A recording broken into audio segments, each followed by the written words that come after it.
Hey guys, so when I'm recording this, it's August 1st, which means it's the first of the month, it's a new month.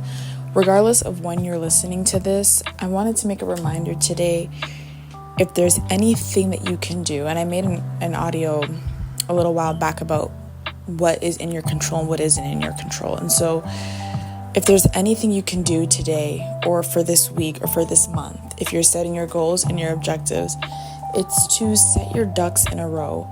I know for me, a major life transition is happening in literally a month. Like today marks an absolute month before every part of my life changes forever.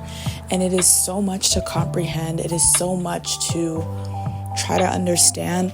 But all I keep hearing God tell me to do is to keep my ducks in a row, which means whatever is in your control, work on it. If you have been talking about going to the gym and you have that membership, go to the gym. Even if it's just twice a week, go to the gym. Set that goal, set that objective. If you know you have to get a bunch of job applications done or scholarships done or whatever the case may be, take this as a reminder to go and get your ducks in a row and to make sure that you are doing the things that are necessary to prepare yourself for the future and to make things easier on your future self. Like, for example, I know that I'm going to university in a month and we're going to have welcome week the whole first week and everything's going to be all over the place and I'm going to be adjusting and it's going to be a lot. And so I know right now that the things I want to do later on in university, I have to plan them right now. So if I want to apply for a credit card, I have to educate myself right now on the credit card that I want and how to apply for it. I can't just get there when I get there. And now there's always going to be situations and times and moments where you really just get there when you get there. But I feel like one of the best ways to combat anxiety in a positive way is to take what is in your control in this very moment and prepare yourself. And so I wanted to make this audio to remind you to center your focus.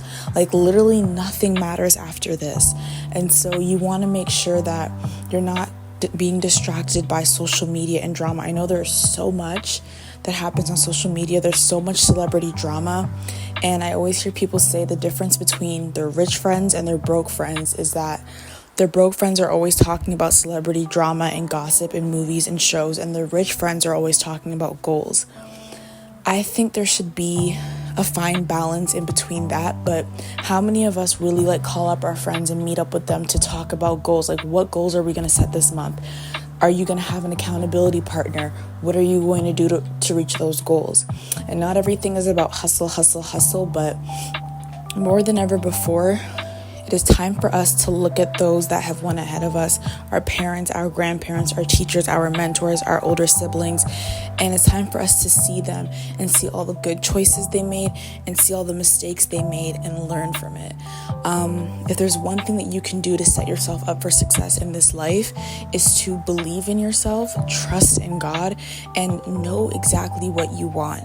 Now, our wants and our desires and our needs can change at any moment, but when you have some type of plan, some type of layout, and you bring that to God, He can establish your steps. But we can't just get into these places that we're praying for and then be like, oh, I forgot to do this and I forgot to do that. If you're praying, for example, for a new apartment, you can't just get there and then be like, and then get approved for the apartment and then be like, oh, I forgot to check if they had a gym in the apartment. Oh, I forgot to check if parking was included. Oh, I forgot to start buying stuff for my apartment. And then in that moment, everything piles up and it becomes too overwhelming. And during those scenarios, that's when a blessing can turn into a curse because you're not prepared for it. And so when we get a blessing that we're not prepared for, it ends up being more of a curse than a blessing because it's not bringing positivity into our lives. It's overwhelming. And so I know that this new transition, this new season of my life, this new territory that God is bringing me into is like one of the biggest blessings. Like this is going to be part of every testimonial I make in the future is my move from my hometown to a new town 4 hours away, university. Like this is going to be my testimonial. And so I know that this is a time that God has been preparing for me. And He's told me that this is a time He's preparing for me.